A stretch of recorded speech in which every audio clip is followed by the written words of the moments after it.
ANB news देख रहे हैं आप और मैं हूं आपके साथ मुस्कान। स्वागत है आप सभी का एएनबी न्यूज के स्पेशल बुलेटिन में। तो बात एक बार फिर से उत्तर प्रदेश की करते हैं, क्योंकि उत्तर प्रदेश में सियासी उबाल इस समय लगातार बढ़ा हुआ है और इसी सियासी उबाल के बीच जो तमाम प्रत्याशी हैं वो प्रचार करने के लिए जा रहे हैं, लेकिन यूपी में कई जगह लोग बीजेपी प्रत्याशियों का विरोध कर रहे हैं। 20 से 30 जनवरी के बीच 9 नेताओं को जनता का विरोध झेलना पड़ा है। गांव में न घुसने देने का जो ट्रेंड किसान आंदोलन के बीच चल रहा था वही अब फिर से शुरू हो गया है। विरोध से एक प्रत्याशी तो इतना हकलान हो गए कि अपने ही क्षेत्र की जनता के खिलाफ एफआईआर दर्ज करवा दी। केशव प्रसाद मौर्य यूपी सरकार में डिप्टी सीएम है। प्रयागराज के पड़ोसी जिले कौशाम्बी की सिराथू सीट से चुनाव लड़ रहे हैं। 22 जनवरी को अपने विधानसभा क्षेत्र गुलामीपुर में प्रचार करने वो पहुंचे थे तो महिलाओं ने उन्हें घेरकर नारेबाजी शुरू कर दी और केशव प्रसाद मौर्य के खिलाफ नारा लगाने लगी। डिप्टी सीएम ने महिलाओं को चुप करवाने की भी कोशिश की, पर महिलाएं चुप नहीं हुई। वहीं बात करें सुरेंद्र चौधरी की, तो वह प्रयागराज जिले से एमएलसी हैं। 29 जनवरी को केशव प्रसाद मौर्य के लिए सिराथू प्रचार करने गए थे। अफजलपुर वारी के लोगों ने गांव में घुसने से पहले ही उन्हें रोक लिया और सुरेंद्र समझाते रहे कि भैया मेरी सुन लो, बीजेपी ने राम मंदिर बनाया, लेकिन लोगों ने उनकी एक नहीं मानी और आखिर में सुरेंद्र चौधरी को वापस जाना पड़ा। इसी तरीके की कई घटनाएं हैं जो पिछले 20 से 30 जनवरी के बीच इन 11 दिनों में घटी हैं और इन्हीं घटनाओं से यह साफ जाहिर होता है कि जनता के बीच बीजेपी के लिए फिलहाल विरोध के सुर दिखने लगे हैं। बात सिर्फ बीजेपी की नहीं, कहीं ना कहीं बीजेपी के अपने ही जो हैं वो बीजेपी के खिलाफ होते जा रहे हैं। आप ये देखिए कि विरोध की लिस्ट में प्रेमपाल धनगर का मामला भी है, लेकिन वो थोड़ा सा अलग है। ऊपर के सभी नेताओं का दूसरी पार्टियों ने विरोध किया था, बाकी तमाम पार्टियों ने विरोध किया, लेकिन प्रेमपाल के खिलाफ उनकी ही पार्टी के लोग जो है वो खड़े हो गए हैं।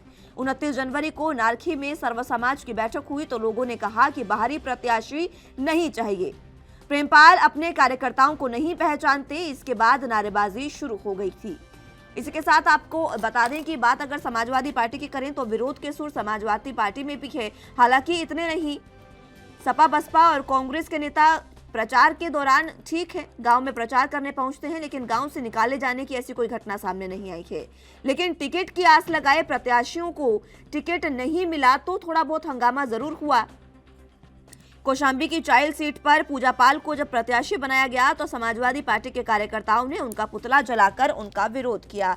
यानी कि महिला चाइल्ड सीट से महिला प्रत्याशी को उतारा गया था, पूजा पाल को। इनको जब प्रत्याशी बनाया गया तो इन्हीं के कार्यकर्ताओं ने, सपा के ही कार्यकर्ताओं ने इनका विरोध किया और इनका पुतला भी जलाया और उसी के तहत विरोध किया। अब ये समझिए कि जनता के बीच आखिर संदेश बीजेपी के लिए क्या है, क्योंकि बीजेपी जो है इस समय कह रही है कि जनता में उनका पूरा जनाधार है, लेकिन फिलहाल की जो चीजें देखने को मिल रही है, जो तमाम तस्वीरें सामने आ रही है, इससे साफ जाहिर होता है कि बीजेपी जनता का विरोध लगातार कर रही है। और सिर्फ इतना ही नहीं, बात फिरोजाबाद की जो सराना सीट की करें तो यहां से बीजेपी ने मानवेंद्र सिंह पर भरोसा जताया है। मानवेंद्र की पत्नी ज्योति किरण राजपूत प्रचार करने के लिए पहुंची थी तो उनका भी विरोध शुरू हुआ। विरोध ही नहीं, विरोध इस कदर बढ़ा कि उन्हीं के सामने अखिलेश यादव जिंदाबाद के नारे लगाए जाने लगे। ज्योति वापस लौट गई तो मानवेंद्र का बयान भी सामने आया और कहा कि ऐसी हरकत ठीक नहीं है, हम यहां से पहली बार चुनाव लड़ रहे हैं और विरोध ऐसा कर रहे हैं। इसी के साथ उन्होंने ये कहा कि पहली बार जब चुनाव लड़ रहे हैं तो जनता ये कह रही है कि अगर आप पहली बार भी लड़ रहे हैं तो आपको पहली बार भी चुनाव नहीं लड़ने दिया जाएगा। विरोध इस कदर फिलहाल बरकरार जनता में बीजेपी के लिए देखने को मिल रहा है।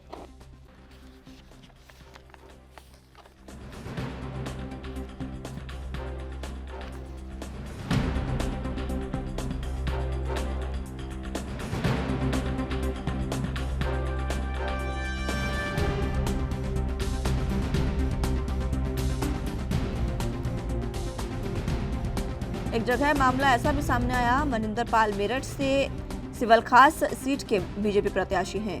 जब वो 21 जनवरी को पथौनी गांव में प्रचार करने पहुंचे थे उस समय भी हंगामा हुआ। योगी मोदी जिंदाबाद से ज्यादा जयंत चौधरी जिंदाबाद के नारे वहां पर लगते दिखाई दिए। दोनों पार्टियों के बीच हाथापाई की भी नौबत आ गई और विधायक मनिंदर पाल ने समझदारी दिखाई और खुद ही वहां से वापस लौट गए। आपको बता दें कि ये जो सीट है वो जाट बाहुल्य सीट है।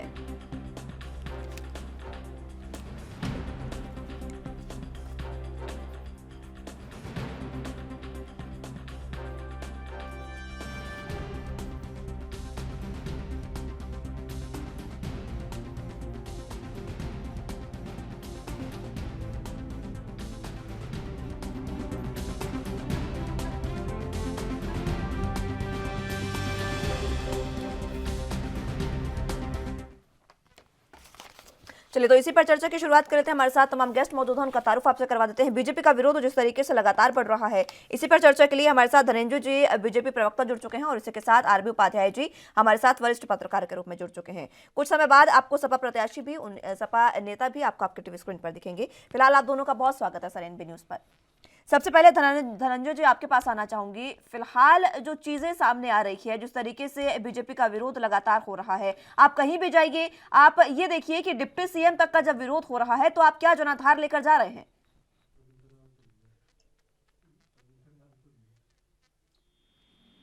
धनंजय जी, आवाज मिल पा रही है आपको? जी देखिए, विरोध कहीं नहीं हो रहा। देखिए, भारतीय जनता पार्टी के जो प्रत्याशी हैं वो लगातार अपना काम कर रहे हैं। देखा जाए तो चाहे आप कहीं भी ले लीजिए, आप देखिए जहाँ पे कुछ जगह इस तरह की दिक्कतें हो रही हैं, वहाँ पे ऑलरेडी इसके लिए वहाँ की जो प्रत्याशी हैं इस तरह बत्ता फैला रहे हैं। लोकतांत्रिक चुनाव है, लोकतंत्र पर्व है, इसमें जो है सबको समाज के साथ सबका हक है अपना। और भारतीय जनता पार्टी इसीलिए ये चीज हमारी पार्टी इसीलिए जो है सजग है कि, और जो पार्टियां हैं उनका काम ही है, जब अभी से ही इस तरह विरोध कर रहे हैं तो जीतने के बाद क्या करेंगे। तो ये चीजें जो जनता है उनको सोचना चाहिए, समझना चाहिए। और भारतीय जनता पार्टी के जो कार्यकर्ता है, जैसा कि अभी मैं सुन रहा था कि देखिए हमारे जो प्रत्याशी है जब वहां पे हंगामा होने लगा तो निकल लिए, तो ये पता चलता है कि हमारी पार्टी के जो नेता है कितने समझदार हैं और कितने होनहार है। बाकी जो लोग इस तरह की हरकतें कर रहे हैं उनको नहीं करना चाहिए। इसके लिए पार्टी के जो भी प्रत्याशी है उन्हें ऑलरेडी इस चीज के बारे में संज्ञान लेना चाहिए। लेकिन ये विरोध, आप सीधे जो विरोध है उसका जो आरोप है वो तो आपने विपक्षी पार्टियों पर लगा दिया, लेकिन जनता इसका जो विरोध कर रही है उसका आप क्या कहेंगे? क्योंकि कई जगह जनता ने ये भी कहा कि जिस तरीके से आपने किसान आंदोलन में कीलें उनके लिए लगाई थी, इसीलिए वो कह रहे हैं कि आपको नहीं जिताया जाएगा, इस बार वोट नहीं दिए जाएंगे बीजेपी को। मेरा मानना है कि हर जगह विरोध नहीं हो रहा है। देखिए, लगभग सब जगह प्रत्याशी काम कर रहे हैं, मतलब हर जगह लोग, जनता अगर विरोध करती होती तो आज देखिए हर जगह भारतीय जनता पार्टी जो है पूरे जो भी कार्यकर्ता हमारे हर जगह काम कर रहे हैं। तो ऐसा नहीं है। अब कहीं कहीं अगर इस तरह की हरकतें हो रही हैं तो उसको जो है, अब उसके लिए तो फिर यही है कि इसमें क्या बोला जाए। ठीक है, आरबी उपाध्याय जी, आपके पास में आना चाहूंगी। आपने सुनी धनंजय जी की बातें, वो कह रहे हैं कि जो विरोध है वो विपक्षी पार्टियां कर रही है, लेकिन जब जनता विरोध करती है, इन विपक्षी पार्टियों के विरोध के बीच में जनता का विरोध कहीं ना कहीं दबका रह जाता है। लेकिन जनता इस बार, हम देख रहे हैं तस्वीरें किस तरीके से विरोध हो रहा है, और जनता चाहती है इस बार के परिवर्तन आए। देखिए, धनंजय जी शायद समझ नहीं पा रहे, या उनकी मजबूरी है, पार्टी लाइन से अलग नहीं जाना है। क्योंकि जनता में आक्रोश है, रोष है, ये बात आपको माननी पड़ेगी। देखिए, किसान की आमदनी दुगनी करने की बात हुई थी, और किसान जब आंदोलन करने लगा तो उसे क्या मिला? आंदोलन में न एमएसपी मिली, न कोई कर्ज माफी का वायदा हुआ, न कोई बिजली की बात हुई, कहीं उसके हक हकूक की बात तो हुई। तो वो अपने आप को बड़ा ठगासा महसूस। देखिए, आपने कहा था आमदनी दोगुनी कर देंगे, आपका ही कई कहा हुआ और नहीं हो पा रहा है तो आक्रोश तो होगा। उधर युवा है, आपने उसको रोजगार की बात की। देखिए, कितने भी आंकड़े आप दिखाइए, कुछ भी आप कहिए, जमीनी हकीकत यह है कि बेरोजगार नहीं मिला, बेरोजगारों की एक फौज खड़ी है, तो वो असंतोष स्वाभाविक है। आप ये कह दें कि भी ऐसा कुछ नहीं है, जनता हमसे खुश है, देखिए गले नहीं उतरते। दूसरी पॉलिटिकल पार्टियां हैं, आपका कार्यकर्ता क्यों नहीं उनको विरोध पा रहा, क्यों नहीं रोक पा रहा? किसान आंदोलन में जो एक लाइन ली गई थी, शुरू में उसको तीर गाड़ के या आतंकवादी कह के या खालिस्तानी कह के जिस भाषा का प्रयोग किया गया वो भाषा ठीक नहीं थी। माननीय प्रधानमंत्री ने कंट्रोल करने की कोशिश की और उन्होंने अपनी गलती मानी। उन्होंने कहा कि भाई हम बात नहीं पहुंचा पाए या नहीं समझा पाए, मैं वापस लेता हूं। तो वही लाइन अगर पहले से ली जाती तो वो असंतोष इतना ज्यादा नहीं बढ़ता। और ये भी बात सत्य है, किसान आंदोलन में सारे ही किसान नहीं थे। ये नहीं थे कि सारे किसान उन कृषि बिलों के विरोध में थे। कुछ किसान चाहते थे कि बदलाव हो, पूंजी निवेश हो खेती में, जिससे उनके हालात सुधरें। देखिए कोई ना कोई तो कारण है। मुस्कान की आजादी के इतने सालों बाद भी किसान कर्जदार है, किसान आत्महत्या कर रहा है, किसान की आमदनी नहीं बढ़ी है और कोई भी इस पर गंभीरता से विचार नहीं कर। और इसका तमाम जो कारण है, किसानों की जो दशा है वो उसी तरीके की रहने का, तमाम जो राजनीतिक पार्टियां हैं वही इसका आप ये कह सकते हैं कि उन पर सीधा आरोप जाएगा और वही इसकी जिम्मेदार है, चाहे कोई भी राजनीतिक पार्टी हो, लेकिन किसी ने किसानों के लिए नहीं सोचा। दिक्कत ये है मुस्कान कि जब आप सत्ता में होते हैं तब कुछ करते नहीं है, जब आप विपक्ष में आ जाते हैं तो आपको किसानों की चिंता सताने लगती है और किसानों के आप हमदर्द बनने की कोशिश करते हैं। हमदर्द तो तब होते ना जब आप सत्ता में थे, तभी किसानों के लिए कुछ किया होता और किसानों की हालत सुधर गई होती। नहीं सुधरी किसानों की हालत, हर वर्ग हताश और निराश है। पेट्रोल डीजल की कीमत देखिए, कहीं कोई भी अंकुश लगने का आसार नहीं दिख रहा है और किसान भी एक कंज्यूमर है, वो भी उपभोक्ता है, वो डीजल खरीदता है, ट्रैक्टर चलाता है, अपने वाटर पंप चलाता है। ठीक है। जिस रेशो में डीजल या महंगाई बढ़ी है उस रेशो में उसके उत्पाद की कीमत नहीं बढ़ाई गई, उस रेशो में एमएसपी नहीं बढ़ाई गई। ये भी यथार्थ है। ठीक है। और यही कारण है कि कल बजट भी आया है। मैं धनंजय जी आपके पास इस सवाल के साथ आना चाहूंगी। कल भी बजट आया है, उसमें भी आम जनमानस के लिए कुछ भी नहीं रखा गया है। व्यापार की आपने बात की, लेकिन मात्र 60 लाख नौकरियां देने की बात की है आपने, उससे ऊपर व्यापार की कोई बात नहीं है, माफ कीजिएगा, रोजगार की कोई बात नहीं है। व्यापारी वर्ग आपसे नाराज है, हर वर्ग हताश चल रहा है। आप जो कल का बजट है वो आम जनता के लिए किस तरीके का था, वो जनता देख रही है उसको?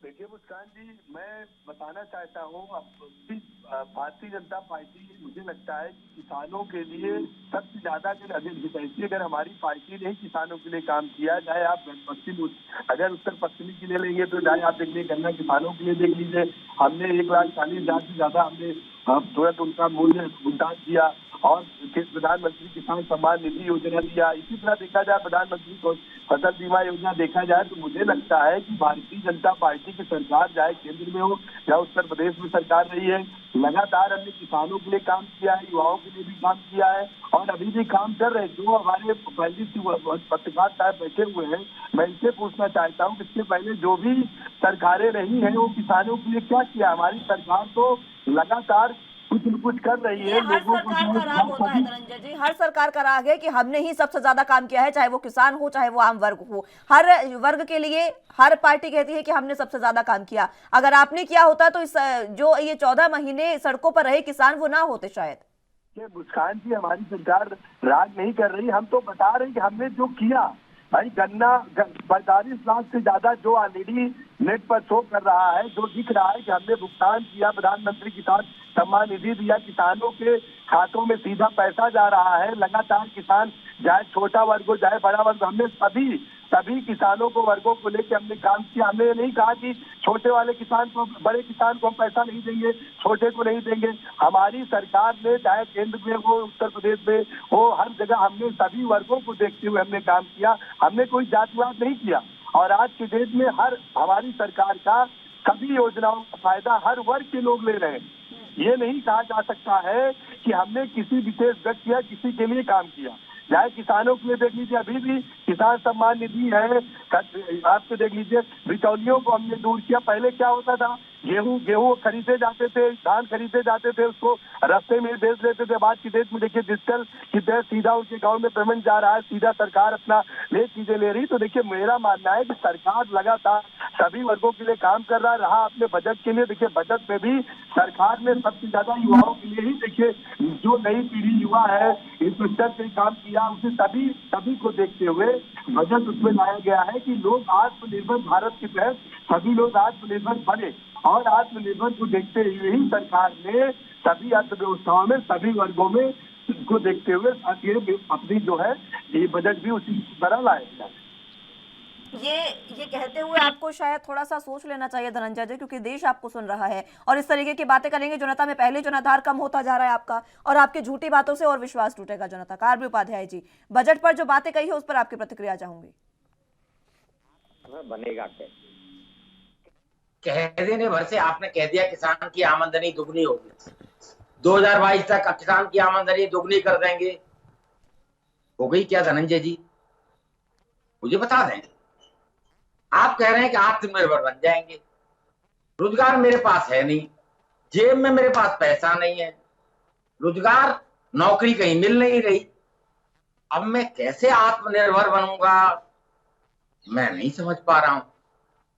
आप एक रोड मैप बता दीजिए कि भाई ये व्यक्ति ऐसे आत्मनिर्भर हो जाएगा। आत्मनिर्भर बनाने कोई की तो रास्ता तो आत्मनिर्भर बनाने की तो उपाध्याय जी पहल है ना, यही तो कर रही है पार्टी। आप आत्मनिर्भर बनिए, आपको खुद देखना है आप कैसे कमाएंगे कैसे खाएंगे, हमें नहीं पता, सरकार ये आत्मनिर्भर बना रही है इस समय। देखिए कैसे, मैं वही तो कह रहा हूं, जो कथनी और करनी का फर्क है। आप ही कहते हैं, आपने कहा था हम रोजगार देंगे, आप मान लीजिए नहीं दे पाए हैं। आपने कहा था किसान की आमदनी दुगनी कर देंगे, आप कह रहे हैं हमने किसान निधि दे रहे हैं, मान लिया 6,000 रुपए दे दिए। धनंजय जी, इतना तो डीजल में ही ले लिया आपने उससे, बाकी बिजली का बिल बढ़ाया, जो और महंगाई बढ़ी वो कहां से फॉरफिट करे मुझे बता दें। और आपने मान लिया उत्तर प्रदेश में बिजली का बिल आपने कम किया। यही अगर पहले राहत देते तो किसान कुछ राहत महसूस करता ना। आपको बहुत देर में महसूस हुआ क्या बिजली के, हम बार बार कहते थे बिजली के रेट आपने बढ़ाए हैं, आप मानते नहीं थे। फिर ऐसी क्या मजबूरी हो गई कि इलेक्शन के टाइम में आपको रिलैक्सेशन देना पड़ा? तो ये जनता समझ रही है इन सब चीजों को, मोह भंग हो रहा है जनता का। जनता का प्यार माननीय प्रधानमंत्री के प्रति बहुत जबरदस्त है, लेकिन क्या करे। मैं बार बार कहता हूं, भूखा पेट रोटी मांगता है, बीमार दवा मांगता है, बेरोजगार रोजगार मांगता है। उसकी बात करते हैं, उसका रास्ता दिखा दें। बजट कोई भी बनाए, कोई भी कुछ भी करे, मैं फिर वही कहूंगा, कुछ जो मूलभूत आवश्यकता है उन पर भी कुछ ध्यान दिया जाए तो जनता एक राहत महसूस करे। आज उसे कहीं से राहत महसूस नहीं हो रही। बेरोजगारी, रोजगार है नहीं, महंगाई बढ़ गई है, पहले ही रोजगार नहीं है, अपना खर्चा चलाना मुश्किल है, उसके ऊपर सोने पर सुहागा महंगाई हो गई। मैं कहीं चला जाता था, अपना बाइक निकाल के या पेट्रोल के डीजल के रेट इतने हो गए कि मैं अब नौकरी ढूंढने भी नहीं जा सकता। क्या करें, कोई तो रास्ता बता दें। बिल्कुल ठीक है, मैं लौटूंगी उपाध्याय साहब आपके पास एक बार फिर से लौटूंगी। हमारे साथ अरविंद गुप्ता जी, प्रवक्ता समाजवादी पार्टी से मौजूद हैं। बहुत स्वागत है सर आपका एनवी न्यूज पर। अरविंद जी, सबसे पहले मैं जानना चाहूंगी आपसे आपकी प्रतिक्रिया, क्योंकि हमारे साथ मैं आपको बता दूं धनंजय सिंह जी मौजूद हैं, ये प्रदेश अध्यक्ष हैं, मीडिया प्रभारी है, माफ कीजिएगा, बीजेपी से, और आरबी उपाध्याय जी हमारे साथ वरिष्ठ पत्रकार के रूप में मौजूद हैं। सीधे तौर पर धनंजय जी का कहना है कि उनका इस समय कोई विरोध नहीं हो रहा है, लेकिन हम जो तस्वीरें दिखा रहे हैं उसमें लगातार जहां भी जाते हैं डिप्टी सीएम के तो विरोध की तस्वीरें हमने देखी, और इसका सीधे तौर पर अगर उन्होंने किसी को आरोपी बताया है तो समाजवादी पार्टी और विपक्ष को बताया है। देखिए काजल जी, कुछ चीजें जो हैं आप जरा समझनी पड़ेंगी। जैसे अगर कोई भी राजनीतिक पार्टी एक हमें सपने दिखाती है कि भाई हम ये करेंगे, हम ये तरीके की चीजें लेके आएंगे, और वो वादे करके आपको भ्रमित करके और आपसे सत्ता ले लेते हैं।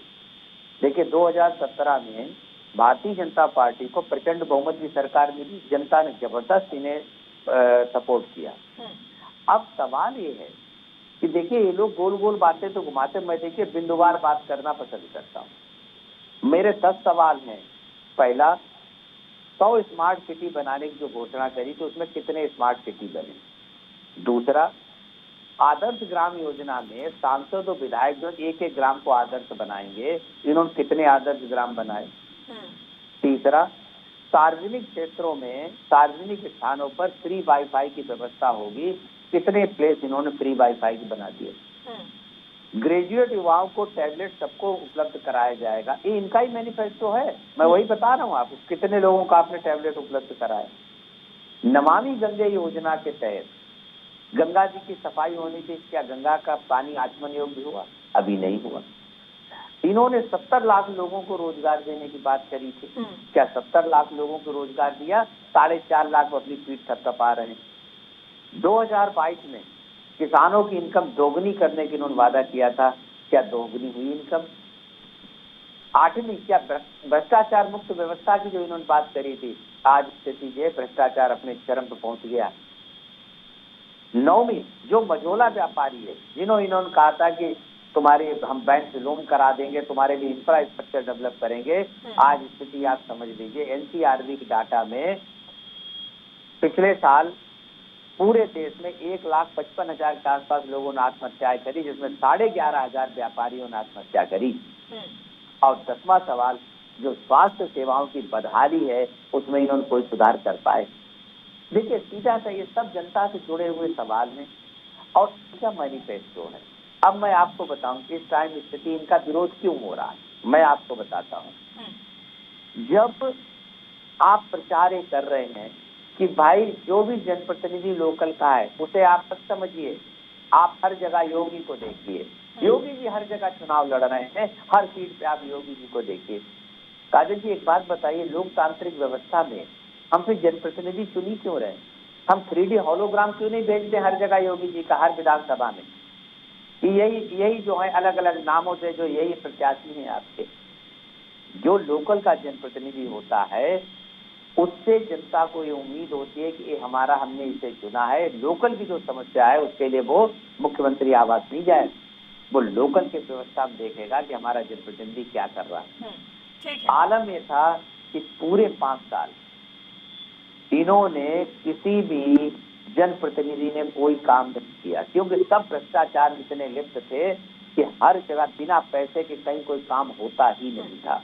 ठीक है, आपके तमाम सवालों का जवाब मैं लेना चाहूंगी धनंजय जी से। वाकई काफी अहम ये सवाल है, मैनिफेस्टो बीजेपी का था और इसी मैनिफेस्टो पर आपका जवाब जरूर चाहूंगी मैं धनंजय जी। 10 सवाल पूछे हैं आपसे अरविंद जी ने।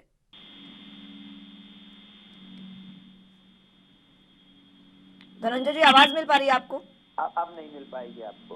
हेलो, देखिए मैंने कहा कि जो इन्होंने कहा जो है सभा के प्रवक्ता साहब, मैं बताना चाहूंगा स्मार्ट सिटी में उत्तर प्रदेश को नंबर 1 जो है राज्य घोषित किया गया है। अगर इंडिया स्मार्ट सिटी में अगर देखा जाए तो चाहे आप इलाहाबाद ले लीजिए, सॉरी प्रयागराज ले लीजिए, नोएडा ले लीजिए, जो जैसा कि जो 9-8 समथिंग, मतलब थोड़ा कंफ्यूज में है, मगर जो 4-5 जो स्मार्ट सिटी हमारे सरकार ने घोषित किया था वो ऑलरेडी आप जाके वहाँ की हालत देख लीजिए, जाके प्रयागराज देख लीजिए, जो चाहे प्रयागराज आप चले जाइए, चाहे नोएडा चले जाइए, आगरा चले जाइए, लखनऊ चले जाइए, वहाँ पे ऑलरेडी स्मार्ट सिटी जो बोला गया था स्मार्ट सिटी की तरह उसको पूरी चीजें वहाँ बनाई गई हैं। अब रहा सवाल दूसरा कि इन्होंने कहा कि गाँव स्वास्थ्य के लिए, तो आज उत्तर प्रदेश में हमको लगता है कि 30 मेडिकल कॉलेज हमने बनाया, जिनमें से 12 मेडिकल कॉलेज जिलों में चल रहे हैं और हर जगह 20-30 मतलब 80 से 50 जो बेड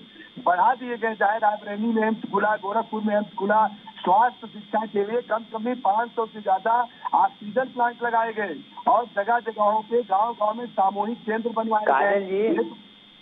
अब सुनिए ना, 10 जो आपने पूछा है, देखिए 10 तो मान लीजिए बहुत सारे हैं, वो तो रात में 10 बहुत कम पूछा, मगर प्लस लिस्ट आप निकाल के देखेंगे तो हमारी सरकार ने जितना काम किया, शौचालय पे आ जाइए आप, हमने शौचालय 1 करोड़ से ज्यादा गांव, जो पहले गांव में शौचालय आप देखिए महिलाएं पहले कहा जाती थी, आज की डेट में हमने पिंक टॉयलेट दिया, 1 करोड़ इससे ज्यादा हमने दिया है।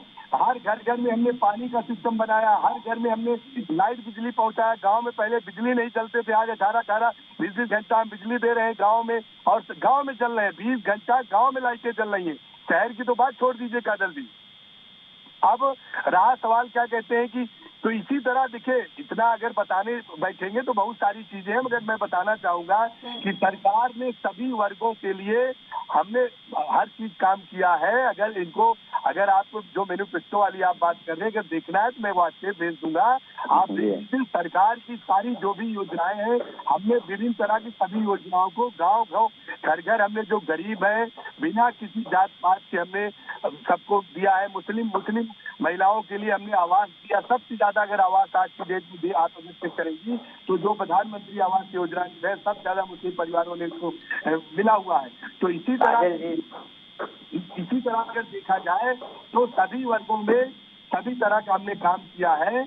और जहाँ हमारे जो हमारे भाई साहब बोल रहे हैं सपा के प्रवक्ता साहब, अगर उनको देखना है तो एक बार मैं उनको भेज दूंगा, वो पढ़ लेंगे। जो सरकार ने हमारे वादा किया था उसको हमने काम किया, और काम के विकास पर ही, विकास के मुद्दे पे ही हम प्रत्याशी के पास जा रहे हैं। इतना इतना विकास जो आपने कर दिया ना धनंजय जी, इतना ज्यादा आपने विकास कर दिया कि जनता को वो हजम नहीं हो रहा है, इसलिए वो चाहते हैं कि आप दोबारा सत्ता में ना आए, और इसीलिए आपका विरोध इतना ज्यादा हो रहा है। आप तमाम चीजें गिनवा देते हैं, विरोध की तरफ भी तो देखिए, आप आरोप सारे विपक्षी पार्टियों पर लगा देते हैं, लेकिन आप समझिए जनता के मन की बात, उसमें आप आंखें आंखें मूंद कर बैठ जाते हैं, आपको नहीं देखना है जनता के बारे में। मैं लौटूंगी आपके पास, उपाध्याय जी। 10 सवाल पूछे अरविंद जी ने, उन सवालों पर आपके भी मैं जवाब चाहूंगी, क्योंकि उनसे सवाल बीजेपी से थे, लेकिन क्या आपको लगता है कि वो काम पूरे हुए? देखिए, मैंने पहले ही कहा था आपको, वो तो अब आए हैं, उन्होंने दोहराया। मैं पहले कह रहा था कि जो सपने दिखाए गए, जो वायदे किए गए, वायदे पूरे नहीं, इसलिए विरोध होगा, स्वाभाविक है। भाई आप मुझे प्रॉमिस करें कि हम आपको ये देंगे और वो आप न दें, तो मैं हताश और निराश तो होऊंगा ही। और हताश और निराश होने के साथ आपके ये कहें कि भी हम विरोध भी न करें, तो वो भी संभव है। हाँ, कुछ बातें हैं, बिजली है, बिजली नहीं आती थी, बिजली आ रही है, बहुत अच्छी बात है। पहले नहीं आती थी, आज आ रही है, लेकिन अब जेब में पैसा नहीं है कि हम उसका बिल भर पाए। ये भी एक ट्रेजेडी है, एक त्रासदी है। ये तो इतना पैसा तो मेरी जेब में हो कि मैं बिजली का बिल भर पाऊं, मैं एलपीजी का सिलेंडर खरीद लूं। मेरे पास तो रोजगार ही नहीं है, तो मेरे लिए वो बिजली बेमानी है, मेरे लिए वो गैस का सिलेंडर बेमानी है। तो मूलभूत जो चीजें हैं उन पर काम नहीं किया गया, और इसीलिए विरोध है। मान लीजिए 2017 में भी जब विरोधी पार्टियां थी, तब जनता विरोध आपका नहीं कर, तब ये पॉलिटिकल पार्टियां जो विरोधी दल है वो आपको नहीं रोक पा रहे थे, और आप आराम से जा रहे थे, जनता आपको सुन रही थी। अब जनता चाहती है कि भाई हमारी भी सुने आप, तो जनता की भी सुननी चाहिए। बिल्कुल, जनता की सुननी चाहिए। ठीक है उपाध्याय साहब, अरविंद जी आपके पास मैं आना चाहूंगी। आपने सवाल पूछे थे, उन पर जवाब जो दिए हैं धनंजय जी ने, क्या आप उनसे हैं अभी भी समर्थ? अब मैं देखिए काजल जी क्या है, एक बात बताइए काजल जी, 100 प्लांट आपने क्यों लगाए? जब आपके उत्तर प्रदेश की गवर्नमेंट ने कह दिया कि हमारे यहाँ पर कोरोना की दूसरी लहर में ऑक्सीजन की कमी से कोई मरा ही नहीं, तो आपने 100 ऑक्सीजन प्लांट किस लिए लगाए? भाई जनता का पैसा बर्बाद क्यों कर रहे हैं? देखिए, दिक्कत क्या है ना कि अगर काम हो तब भी दिक्कत, ना हो काम हो। अरे भाई एक बात बताइए धनंजय जी, देखिए सीधी सी बात है, आपके ही स्वास्थ्य मंत्री ने कहा, सदन में कहा है कि देखिए हमारे यहाँ ऑक्सीजन की कमी से कोरोना में कोई भी नहीं मरा। अब मैं आपको एक बात बताऊं, आपका जो काजल जी, आप इन लोगों का जो विरोध हो रहा है वो जानते क्यों हो रहा है? क्योंकि ये जहाँ जाते हैं कोई ऐसा मोहल्ला नहीं बचा था जिसमें से एक ना एक चिता जली ना हो, और वो चिता जो जली है, बहुत से लोग जो मरे हैं उन्हें सही बात है चिता भी नसीब नहीं हुई। उन्हें तो लोगों ने गंगा में से जब रात के 12 बजे अरविंद जी, बीजेपी का तो विरोध चलिए हो रहा है, कोई बात नहीं, लेकिन विरोध सपा में भी कम नहीं है। सपा की तो अपनी ही पार्टी, अपने ही कार्यकर्ता विरोध कर रहे हैं। मैं एक चीज आपसे काजल जी बिल्कुल कहूंगा, देखिए इस टाइम जो है, मैं ये नहीं कहूंगा कि सपा का विरोध नहीं चल रहा, लेकिन सीधी सी बात यह है कि आज पिछले 5 साल में क्या सरकार समाजवादी पार्टी की थी? जनता का जो प्रतिरोध है, क्या जवाबदेही समाजवादी पार्टी सत्ता अब चलाए, बीजेपी वाले चलाए, योगी जी मुख्यमंत्री बने रहे, अब इनकी नाकामियों का जवाब माननीय अखिलेश जी देंगे? देखिए ये तो कहीं से न्याय संगत नहीं हुआ।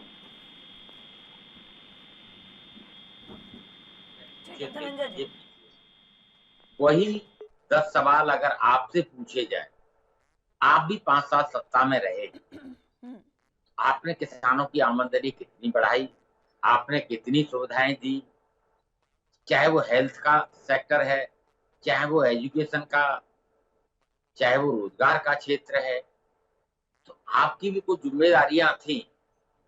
जो 10 प्रश्न आप बीजेपी से पूछ रहे हैं, वही 10 प्रश्न अगर आपसे पूछे जाए कि आपने उन क्षेत्रों में क्या काम किया। अरविंद जी, उन्हीं 10 सवालों के जवाब आपसे चाह रहे हैं उपाध्याय साहब।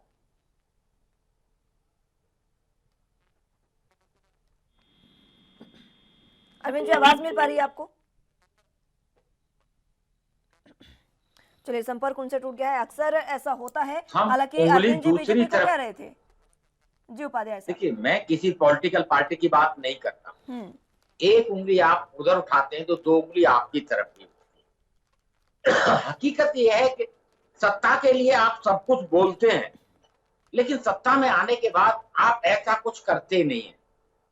अगर ऐसा करेंगे, डिलीवरी आप देंगे, आपका विकास समाज के अंतिम व्यक्ति तक पहुंचेगा, तो जनता में कोई आक्रोश नहीं होगा और जनता बदलाव नहीं करेगी, आपको सर माथे पर बिठाएगी। लेकिन सभी पॉलिटिकल पार्टियों का हालत ये है, 5 साल एक लूटता है, 5 साल दूसरा लूट के ले जाता है, वो तीसरे के ऊपर आरोप लगाता है। और देखिए भ्रष्टाचार और राजनीति एक दूसरे के पूरक है। ये करोड़ों रुपए कहां से आता है मुस्कान, जो पॉलिटिकल पार्टी के नेता खर्च करते हैं? मुझे बता दें, क्या इनके पूर्वज जमा करके जाते हैं इनके खाते में? जब इलेक्शन लड़ते हैं तब दिखाते हैं कि हमारे पूर्वज ये 20 करोड़ रुपए जमा कर गए थे कि बेटा इलेक्शन लड़ना, और ये 20,000 करोड़ रुपए जाके खर्च करना हुआ। नहीं, बिल्कुल नहीं। वो भ्रष्टाचार, देखिए राजनीति एक दूसरे के पूरक हैं और राजनीति का व्यवसायीकरण हुआ है। वो 10 करोड़ खर्च करता है, 50 करोड़ कमाता है, और इसीलिए सत्ता में गरीब को भागीदारी नहीं देते। देखिए बहुत अच्छा लगता है गरीब की बात करना, उसके जले पर नमक छिड़कना, उसे 2 किलो चावल दे देना, 1 किलो आटा दे देना और कह देना बेटा वोट मुझे कर देना। उसे सत्ता में भागीदारी क्यों नहीं देते? उसे टिकट क्यों नहीं दे देते हैं? जिस रेसों में गरीब है उस रेसों में ही दे दो, उनका प्रतिनिधित्व तो कम से कम पहुंचे, बिल्कुल, उनकी सत्ता में भागीदारी हो। जब तक आप सत्ता में भागीदारी नहीं देंगे, वहां आप करोड़पति अरबपति उन्हीं को टिकट मिलेंगे। जो जितना बड़ा अपराधी, उसकी जीतने की उतनी बड़ी गारंटी, और बीजेपी को तो अब उसी ये को टिकट सोचना की चाहिए गारंटी।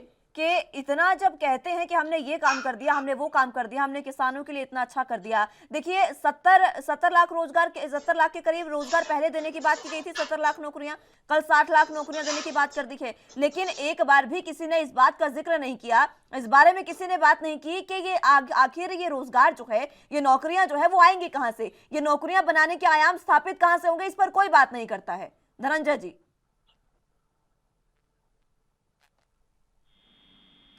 हेलो जी धनंजय जी, बात रखें अपनी।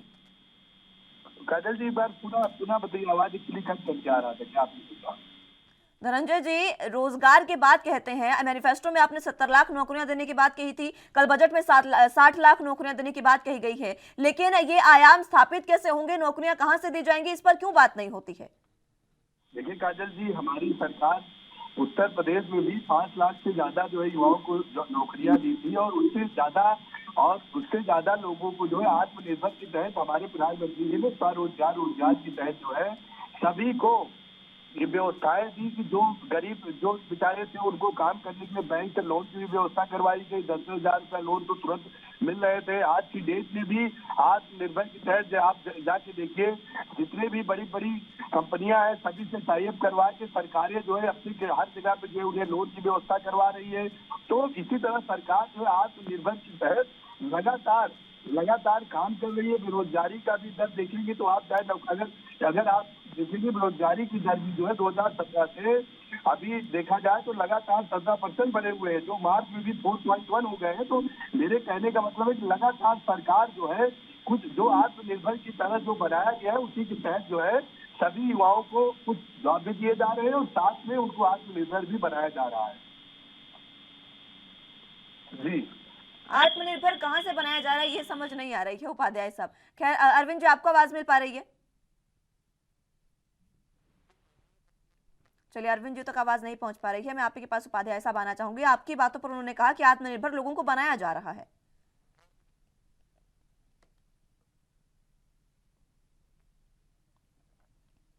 उपाध्याय साहब, आवाज मिल पा रही है आपको? चलिए, संपर्क उनसे टूट गया, एक बार फिर से उनको जोड़ने की कोशिश करेंगे। धनंजय जी, आपके पास मैं आना चाहूंगी वापस एक बार फिर से। आप ये बात कह रहे हैं कि आत्मनिर्भर बनाया जा रहा है, अगर आपने इतना काम किया तो मैं ये समझ नहीं पा रही हूँ, बार बार इस बात का जिक्र इसलिए क्योंकि प्रचार करने आपके डिप्टी सीएम जाते हैं, उत्तर प्रदेश के डिप्टी सीएम जाते हैं, उनका इस तरीके से विरोध होता है। और सिर्फ विरोध ही नहीं, कई एमएलसी तो ऐसे हैं जिनके सामने जयंत चौधरी और समाजवादी पार्टी जिंदाबाद के नारे लगते हैं।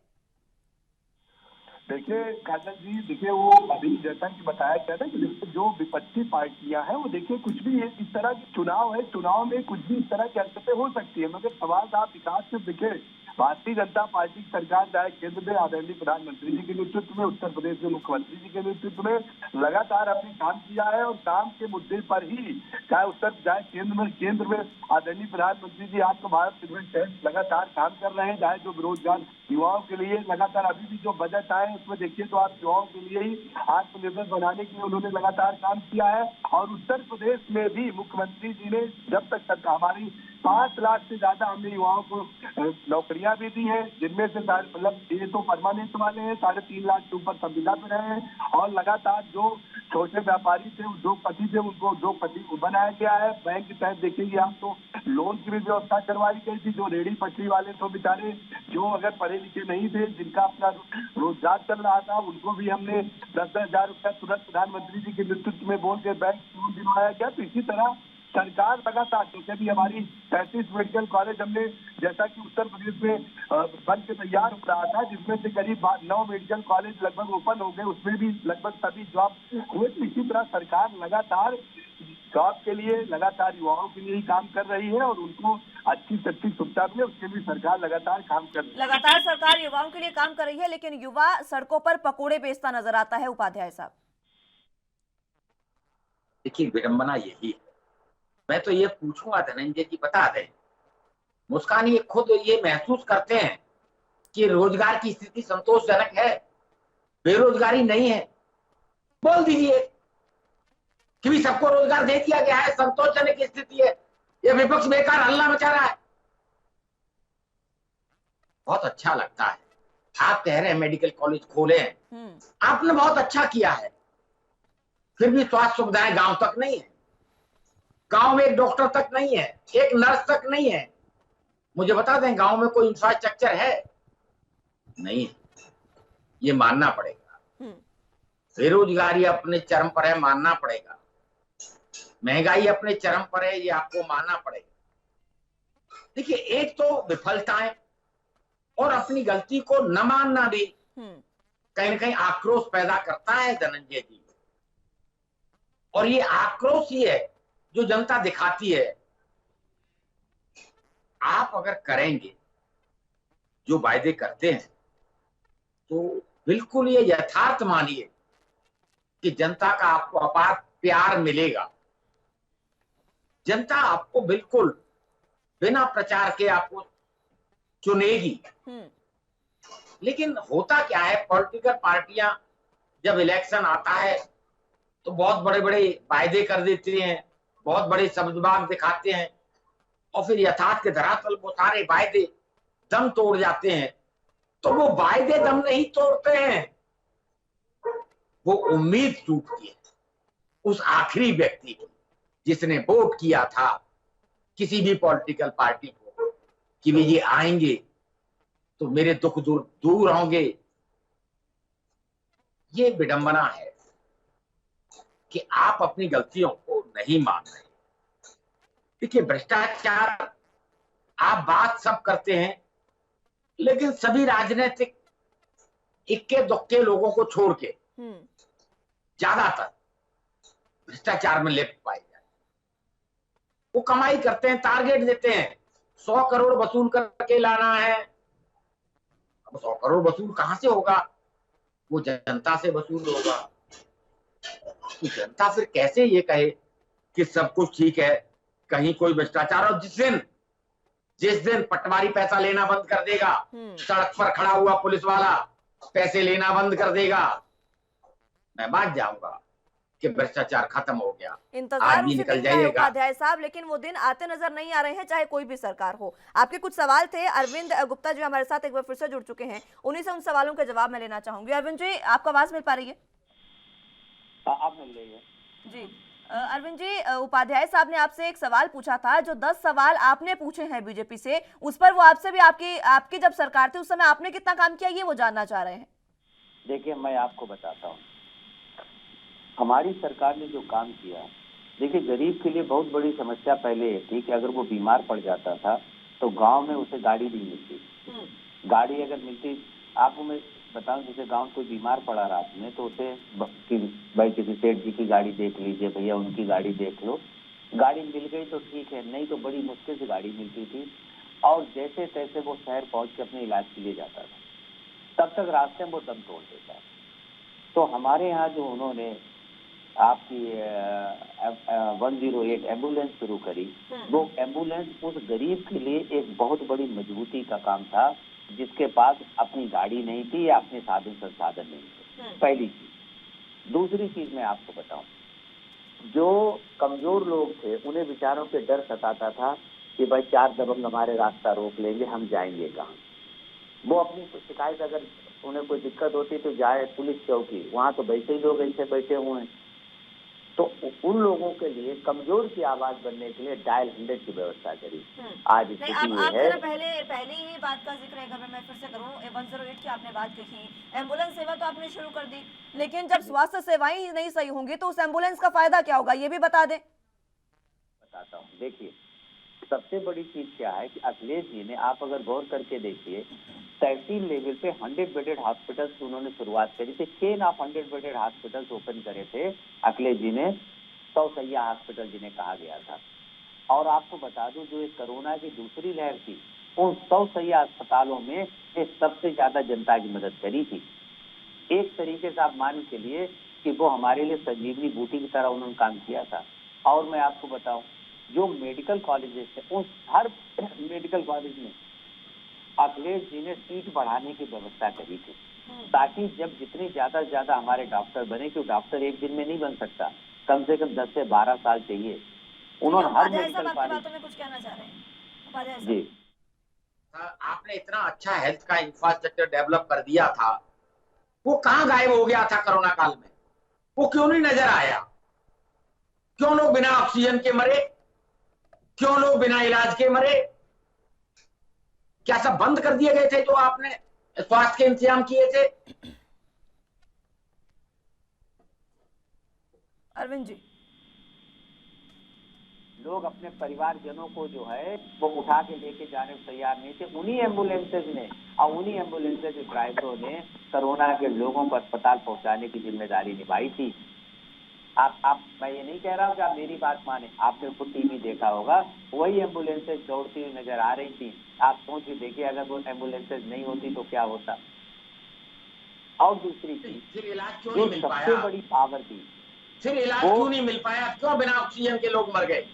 देखिए मैं आपको बताऊं, ऑक्सीजन का जो हमारे यहाँ था, भारत में कभी भी इस तरीके की परिस्थितियां नहीं थी। दूसरी एक चीज आपको बता दूं कि अगर ऑक्सीजन की कमी, अगर आप ये ऑक्सीजन की मानते हैं कालाबाजारी ना हो कि आपके कार्यकाल में भी ऑक्सीजन की पर्याप्त व्यवस्था नहीं की गई और ना दूसरी सरकार ने की? दोनों सरकारों की कमी रही ना। देखिए मैं एक चीज आपसे जरूर कहूंगा, जितनी जिम्मेदारी उनकी है उतनी जिम्मेदारी आपकी भी है। का प्रयास किया।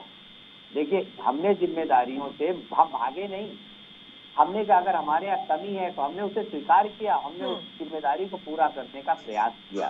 प्रयास तो सभी करते हैं गुप्ता साहब, प्रयास तो फिर बीजेपी प्रयास तो ये भी कर रहे हैं, सबका साथ, सबका विकास, सबका प्रयास तो सब कुछ आजादी के इतने सालों से होते चले आ रहे हैं। काजल जी, और न किसान की हालात सुधरी, न गरीब की गरीबी दूर हुई, अगर न अच्छी शिक्षा मिली, न अच्छा स्वास्थ्य मिला। मरा ही नहीं है तो ये प्रयास क्या करेंगे? भाई एक बात बताइए, अगर आप असेसमेंट नहीं कर रहे हैं तो फिर आप प्रयास करेंगे कैसे? यथा दृष्टि तथा दृष्टि तथा यथा दृष्टि तथा सृष्टि। जब दृष्टि नहीं, आपसे पहले नहीं है तो सृष्टि कैसे करेंगे? इनको कुछ करने की जरूरत ही नहीं थी। आप इतना अच्छा हेल्थ का इंस्ट्रक्चर छोड़ के गए थे, नहीं देखिए गुंजाइश ही नहीं बची थी। देखिए सीधी सी कोई बात है, गुंजाइश नहीं थी तो आराम से बैठे थे, तो विकास तो आप कर गए थे। उपाध्याय जी देखिए, मैं एक चीज आपको बताऊं, हमने प्रयास शुरू करे थे, ऐसा नहीं था कि वो सब काफी थे, उन्हें बहुत ज्यादा और प्रयासों की जरूरत थी। देखिए, दिस इज द बिगिनिंग। हम लोगों ने 2.5-3 साल में लास्ट में इतना काम किया, प्रयास लास्ट के करें कि नए नए सिस्टम डेवलप आप करने आप अगर लास्ट के 1 साल में भी इतना काम कर देते ना तो शायद आपकी सरकार फिर से आते, जनता आपको भगाती नहीं, इस तरीके से खदेड़ती नहीं उत्तर प्रदेश से। जो हाल इस समय बीजेपी का हो रहा है वही हाल उस समय आपका भी था। जी, मैं याद दिला उत्तर प्रदेश की जनता देखिए सीधी सी बात है, अगर आप काम करेंगे तो रखेगी, नहीं काम करेंगे आपको निकाल के बाहर। तो वही तो दिखाया, आपने काम नहीं किया तो आपको निकाल कर बाहर फेंक दिया। मैं लौटूंगी उपाध्याय साहब आपके पास, मैं धनंजय जी के पास एक बार फिर से जाना चाहूंगी। धनंजय जी, देखिए काजल जी, मैं ये चीज नहीं समझ पा रहा हूँ कि जनता भी किसको निकाल के बाहर भेजी। अरे भैया, ये रिजल्ट 10 मार्च को चुनाव आयोग घोषणा करेगी। अभी टीवी पे चैनल पे बैठ के कोई भी इस तरह की बातें नहीं कर सकता है। और रहा सवाल क्या कहते हैं जनता, तो देखिए हमने जनता के लिए भारतीय जनता पार्टी ने जो काम किया है, जो हुए हैं, उसी के आधार पर ही भारतीय जनता पार्टी पुनः सरकार बनाएगी 10 मार्च के बाद। देखिए हमने जो वादे किए थे उस वादे को लगभग पूरा करने का पूरा आदरणीय प्रधानमंत्री जी और योगी उत्तर प्रदेश के मुख्यमंत्री जी पूरा कर रहे हैं। और आने वाले जो बचे हैं उसको भी हम पूरा और करेंगे। देखिए भारतीय जनता पार्टी ने जो भी आज जो हमारे भी भाई साहब मैं सुन रहा था, बोल रहे थे कि ये हुआ। देखिए सभी चीजों को देखा जाए तो सरकार ने हमारी सभी मुद्दों पे, सभी विषयों पे हमने काम किया है और लगभग काम करने का पूरा सब कुछ करने का कोशिश किया गया है। और लगभग देखा जाए तो किसान परेशान है। उत्तर प्रदेश में चाहे आप स्वास्थ्य ले लीजिए, चाहे आप क्या कहते हैं शिक्षा ले लीजिए, चाहे किसानों के ले लीजिए, चाहे महिलाओं की सुरक्षा के ले लीजिए। थाने में पहले सिपाही नहीं थे, आज देखिए थाने में 24 घंटा शर्म नहीं आती है क्या धनंजय जी महिलाओं की सुरक्षा की बात करते हुए? आपको सबका कल्याण है। आती है कि आपको रोजगार की बात करते हुए, भ्रष्टाचार की बात करते हुए? देखिए काजल जी, देखिए इसमें सर देखिए शर्म वाली बातें आप देखिए इस तरह की बातें आप चैनल पे बैठ के ना करें तभी ठीक है। देखिए मैं देखिए शर्म वाली, देखिए हम कह रहे हैं आप सामने आइए बैठिए ना। देखिए जो काम अगर हमने नहीं किया है, क्या काम नहीं हुआ है आप बताइए ना। अगर सामने वाले पूछे इसके पहले तो सामने ही बैठे हैं, क्या काम किए आप ये बताइए। आपने बताया नहीं, उसका डाटा निकाल लीजिए और हमारा डाटा निकाल लीजिए, उसके बाद फिर बैठकर सामने में आपको भेज दूंगा, आप उसको देख लीजिएगा। और आप अगर आप एक एंकर होकर आप इस चैनल पर इस तरह की बातें कर रही हैं कि आपको शर्म नहीं आ रहा है, आप हार चुके हैं 10 मार्च को सर। आप अक्सर ऐसा होता है धनंजय जी, अक्सर ऐसा होता है जब सवाल तीखे हो जाते हैं ना तो फिर सारा आरोप पड़ दिया जाता है। आप रहने दीजिए, ठीक है, आप मुझे मत सिखाइए, मुझे आपका सर्टिफिकेट की जरूरत नहीं है। उपाध्याय साहब, तांत्रिक धनंजय जी बिल्कुल ठीक कह रहे हैं। जनता सुनती है, देखिए धनंजय जी, आपको जो बात पूछी गई वो आपने एक भी जवाब नहीं दिया। आपने बहुत काम किया है, उस काम को बता देना। जनता निकाल दी है, आप ऐसी कैसे बोल सकती है आप? जनता ने नकारा नहीं धनंजय जी, कोई कुछ नहीं बोल सकता क्योंकि आप सत्ताधारी दल है। बिल्कुल, आप सत्ता में, हिम्मत नहीं करनी चाहिए किसी को आपसे प्रश्न करने की। सुनिए हम लोग तो बेवकूफ हैं, आपसे प्रश्न करते हैं, नहीं करना चाहिए। लेकिन एक बात सुन ले धनंजय जी, हम प्रश्न नहीं करेंगे, जनता प्रश्न करेगी। करवाते थे, आज सत्ता में हम प्रश्न नहीं करेंगे तो जनता प्रश्न करेगी। आज प्रश्न तो होगा जब आप सत्ता में, आपको जवाबदेही आपकी बनेगी। अपने अपराधियों को देखिए जो आप, और आपकी जवाबदेही बनती है। आज महिलाएं सुरक्षित है, बुजुर्ग सुरक्षित है, किसान सुरक्षित है, बिचौलिए दूर हो गए, दलाल। हाथरस की बेटी सुरक्षित रही इस चीज के बारे में, हाथरस में बेटी सुरक्षित थी, आप मानते हैं? खुशी होती। आप कैसे सेंगर के खिलाफ जो आपने एक्शन किया, बेटी सुरक्षित रही, वो परिवार सुरक्षित रहा। 10 मार्च को फैसला आएगा, अभी इसके बारे में निर्णय ना आप लीजिए ना मैं लूंगा। 10 मार्च को जनता जनार्दन करेगी। हम निर्णय नहीं ले रहे हैं धनंजय जी, हम आपको तस्वीरें आपके सामने रखने की कोशिश कर रहे हैं। जरा आईना देख लीजिएगा ध्यान से। आपकी बेटियां जनता से तो पता नहीं, राक्षसों से, हवसी दरिंदों से तो पता नहीं, लेकिन सरकारों से बिल्कुल सुरक्षित नहीं है। काजल जी, उपाध्याय साहब, सुनिए काजल, मैं आपको बताना चाहूंगा कि देखिए दिक्कत यही है मुस्कान, देखिए न तो समाजवादी पार्टी के मित्र अपनी कमियों को एक्सेप्ट करेंगे, न धनंजय जी अपनी कमियों को एक्सेप्ट करेंगे। इसी तरीके से चल रहा है, इसी तरीके से चलता रहेगा। और जनता उतनी बेवकूफ नहीं है। देखिए जनता अगर उतनी बेवकूफ होती तो जनता आज विरोध नहीं कर रही होती, आज किसान आंदोलन नहीं कर रहा होता। जनता उतनी मूर्ख नहीं होती है जितना मूर्ख समझा जाता है। जनता समय का इंतजार करती है और समय आने पर जवाब देती है। जिस तरह समाजवादी पार्टी को समय आने पर जनता ने जवाब दिया, 10 मार्च को देखिए, उस तरीके से ही सभी पॉलिटिकल पार्टियों, और देखिए जनता की अदालत सर्वोच्च अदालत है, मेरे कहने का आप कुछ भी कहते रहिए, आप नाराज हो जाइए कि हम आपसे प्रश्न पूछ रहे हैं, लेकिन हम नहीं पूछ रहे हैं। हम जनता के प्रश्नों को आवाज देने की कोशिश कर रहे हैं।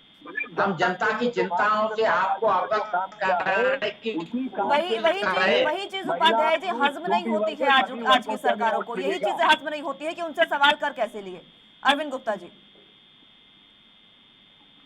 देखिए, मैं आपको एक बात बताऊं काजल जी, कि हमारे देश का दुर्भाग्य रहता है कि हम लोकतांत्रिक प्रक्रिया को बहुत मजबूत कभी नहीं बना पाए। देखिए, अभी एक चीज देख लीजिए, 1995 में जो सीएम सेशन ने जो है हमारे यहाँ चुनाव आयोग को सही पहचान दी थी और एक सख्त चुनाव आयुक्त बन के उन्होंने काम किया था, उसके बाद से देखिए हमारे यहाँ धीरे धीरे व्यवस्थाएं सुचारू रूप से सुधरने लगी। मैं आपको एक बेसिक चीज बताता हूँ, ये राजनीति से ऊपर मैं बात कर रहा हूँ इस टाइम, मैं इस टाइम पार्टी की बात नहीं कर रहा। हमारे यहाँ जब चपरासी की एलिजिबिलिटी क्राइटेरिया सेट करे जाते हैं तो 50 चीजें मांगी जाती हैं, ये होना चाहिए, वो होना चाहिए। हम कोई भी पोस्ट के लिए अगर हम अप्लाई करते हैं तो कितना कंपटीशन देते हैं, हम कितना प्रयास करते हैं, ये सब करने के बाद कहीं हमारा जो है किसी पोस्ट के लिए सेलेक्ट हो पाते हैं। लेकिन अगर आपको जनप्रतिनिधि बनना है तो हमारे संविधान में पता क्या लिखा हुआ है, आप मानसिक रूप से गुलाम, मतलब मानसिक रूप से स्वस्थ हों, बस इतना केवल, और भारत के नागरिक हो, बस इतना चाहिए। अब आप बताइए किस उम्मीद से आप प्रयास करेंगे कि आपको अच्छे जनप्रतिनिधि मिल पाए कभी। और जब तक अच्छे जनप्रतिनिधि, जो अच्छे लोग समाज के हैं, आज ऐसा काकस बन गया है, चाहे वो किसी राजनीतिक पार्टी का ले लीजिए, आज एक ऐसा काकस हो गया कि अच्छा व्यक्ति राजनीति में आ ही नहीं सकता। अगर वो आने का प्रयास करता है तो उसे पीछे ढकेल दिया जाता है। अगर उपाध्याय जी आप मेरी बात से सहमत हो तो बताएं आप। तो देखिए, बिल्कुल मैं सहमत हूँ आपकी बात से, क्योंकि जनता की भी कुछ कमियां हैं कि जनता दागी बागी जो भी होते हैं उन सबको डिफेक्टेड पीस को संसद में भेज देती है या विधानसभा में भेज देती है, और फिर उसका परिणाम हम सबके सामने होता है। अगर जनता नेग्लेक्ट करना शुरू करेगी, अच्छे लोगों को चुनेगी तो अच्छे लोग आएंगे। नहीं उपाध्याय, अच्छे लोगों को पहली बात तो पॉलिटिकल पार्टियां पसंद नहीं करती उपाध्याय, कि वो टिकट नहीं देती हैं। अगर चुनाव आयोग को पूरी पावर दे दी जाए, जैसे टीएम सेशन के टाइम में थी, अगर इन्होंने 3 हेड ना बनाए होते, केवल 1 हेड बनाइए और इतना स्ट्रिक्ट कर दीजिए कि हम किसी भी अपराधी को घुसने नहीं देंगे इस सिस्टम में। कोई भी अगर गलत बयानबाजी करता है तो उसे हम जो है तुरंत उसे रोक देंगे। और तीसरा, जो ये वादे गलत अगर करे जाएंगे, अगर आपने पूरे नहीं करे तो इसमें दंड का प्रावधान भी आपके लिए होगा। उस दिन हम सही लोकतंत्र में बैठे होंगे और तब तक लोकतंत्र की बात करना ही बेईमानी। देखिए, टीएन सेशन को शक्तियां किसी ने दी नहीं थी, वो चुनाव आयोग की अपनी शक्तियां हैं, उन्हीं को उन्होंने प्रयोग किया था और उसी संविधान के तहत उन्होंने रिफॉर्म किया था और वो सख्ती की थी। देखिए, आज भी संविधान, उपाध्याय साहब, ऐसा नहीं है कि चुनाव आयोग को कुछ पता नहीं है, ऐसा नहीं है। चुनाव आयोग ने इस बार का आप डिसीजन देखिए कि जो भी उम्मीदवार आप उतारेंगे उसका जो भी क्रिमिनल रिकॉर्ड होगा वो आपको बताना होगा चुनाव आयोग को, और जो पार्टी होगी उसकी वेबसाइट पर भी आपको अपलोड करना होगा और मीडिया में भी आपको 3 से 4 बार दिखाना होगा। ये जो चीजें हैं चुनाव आयोग को पता है, क्रिमिनल रिकॉर्ड होते हैं, क्रिमिनल जो हैं वो आते हैं सत्ता में, वो आते हैं प्रत्याशी बनकर, उसके बावजूद भी कोई एक्शन नहीं, और इस तरीके से बताना कि आपको अपने सारे क्रिमिनल रिकॉर्ड बताने होंगे। मतलब है इसका कसनी और करने का फर्क, ये इत्सरी होगी। उन्होंने कह दिया कि आपको ऐसा करना होगा, लेकिन नहीं कह रहा, नहीं किया तो उसका दंड क्या है, दंडित क्यों नहीं किए? उनको शक्तियां हैं, वो चाहे अपनी शक्तियों का उपयोग करके राजनीतिक दलों को मजबूर कर सकते हैं। और देखिए, जिस तरीके से राजनीति का अपराधीकरण हो रहा है, अपराधी प्रवृत्ति के व्यक्ति आ रहे हैं, वो देश के लिए खतरनाक है, लोकतंत्र के लिए खतरनाक है, और इस पर सभी चिंता जाहिर कर चुके हैं। कोर्ट भी चिंता जाहिर करता है, पॉलिटिकल पार्टियां चिंता जाहिर करती हैं लेकिन जैसे ही इलेक्शन आता है वो सिर्फ एक ही पैरामीटर होता है, कौन जिताऊ कैंडिडेट है, कौन जीत के बस ला सकता है, सत्ता में पहुंचा सकता है। उसके लिए फिर वो चाहे दागी हो, बागी हो, अपराधी हो, देखिए उसके लिए फिर ये होता है कि अभी कोर्ट ने उसे कोई वो नहीं दिया है, अभी कोर्ट में मामला विचाराधीन है, जबकि दूसरे के प्रति हो तो वो कहते हैं कि वो अपराधी है। कथनी और करनी का फर्क साफ नजर आता है।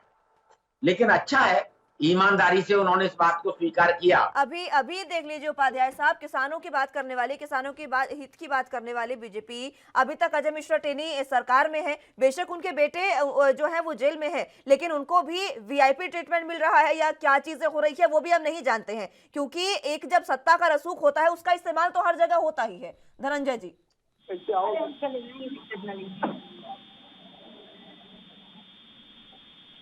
धनंजय जी आवाज मिल पा रही है आपको? मुस्कान जी आगे से धनंजय जी आपके शो में नहीं आएंगे। तो लग रहा है कि आप तीखे प्रश्न पूछते हैं। देखिए ये जो विडंबना है क्या ना, देखिए चीजें तो हैं सारी, संविधान में सब कुछ है, चुनाव आयोग के पास पूरी शक्ति है। अब चुनाव आयोग उसको प्रयोग न करे तो उसे चुनाव आयोग का ही दायित्व होता है। बिल्कुल। तो देखिए कथनी करने का फर्क साफ नजर आता है। शिक्षा के लिए इलाहाबाद हाई कोर्ट ने एक ऑर्डर दिया था कि जितने भी सरकारी कर्मचारी हैं, जनप्रतिनिधि हैं, इनके बच्चे सरकारी स्कूलों में पढ़ेंगे, जरूरी होगा ये, लेकिन सरकार ने लागू नहीं किया। समाजवादी पार्टी के पीरियड में ही शायद, जहां तक मुझे ध्यान है, इलाहाबाद हाई कोर्ट का ऑर्डर आया था। बिल्कुल। व्यवस्थाएं सुधर सकती हैं, ये नहीं कि नहीं सुधर सकती। जिस दिन सरकारी कर्मचारी और जनप्रतिनिधियों के बच्चे सरकारी स्कूल में पढ़ेंगे, सरकारी स्कूलों की हालत सुधर जाएगी, शिक्षा का स्तर उठेगा। बिल्कुल। और ऐसे ही सरकारी अस्पतालों में इलाज के लिए मैंडेटरी हो कि वो प्राइवेट में नहीं, सरकारी अस्पताल में इलाज कराएंगे। बिल्कुल, तो लेकिन सरकारी इन चीजों पर ध्यान नहीं दिया जाता। उपाध्याय साहब, यही सबसे बड़ी समस्या इस समय की है कि कोई भी सरकार है वो ध्यान ही नहीं दे रही है चीजों पर। उन्हें सिर्फ कुर्सी से मतलब है, सिर्फ उन्हें सत्ता से मतलब है। बहरहाल समय की कमी है। बहुत शुक्रिया आप तीनों का हमारे साथ जुड़ने के लिए और तमाम चर्चा हमारे साथ करने के लिए। लेकिन फिलहाल जिस तरीके से ये डिबेट कहां से शुरू हुई, विरोध से शुरू हुई और तमाम चीजें जब खुलकर सामने आई है, तो किस तरीके से आप देख सकते हैं कि किसानों, महिलाओं की बात करने वाली बीजेपी से जब उसी बारे में सवाल किया जाता है तो कभी भी उनको इस बारे में देखना ही नहीं होता कि आखिर चीजें हो क्या रही है। फिलहाल की जो चीजें उत्तर प्रदेश में है, विरोध किस लिए हो रहा है, इस पर भी पार्टियां अपनी नजर नहीं बना रही है और न ही उनको जनता की समस्याओं को समाधान उनका करने की कोशिश कर रही है। बहरहाल समीकरण 10 मार्च जब रिजल्ट होगा तो सबके सामने होंगे। मेरे साथ बस इतना ही, मुझे दीजिए इजाजत, नमस्कार।